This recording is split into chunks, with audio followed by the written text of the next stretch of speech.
আসসালামু আলাইকুম। সকলে কেমন আছেন? আশা করি সকলে ভালো আছেন। আরেকটি নতুন ভিডিও নিয়ে আসলাম আপনাদের মাঝে।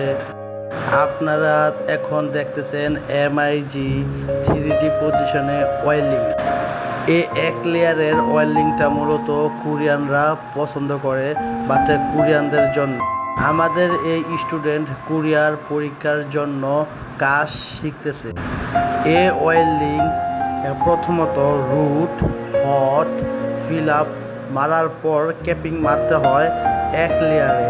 তো আপনারা এখন ভিডিওতে দেখছেন এক লেয়ারের ওয়েল্ডিং কিভাবে করে। এক লেয়ারের ওয়েল্ডিং মূলত সুন্দর হয় সোজাসুজি। এক লেয়ারের ওয়েল্ডিং মূলত সুন্দর হয় সোজাসুজিভাবে, ঘন ঘন করে ওয়েল্ডিং করা সোজাসুজি। ভালো থাক।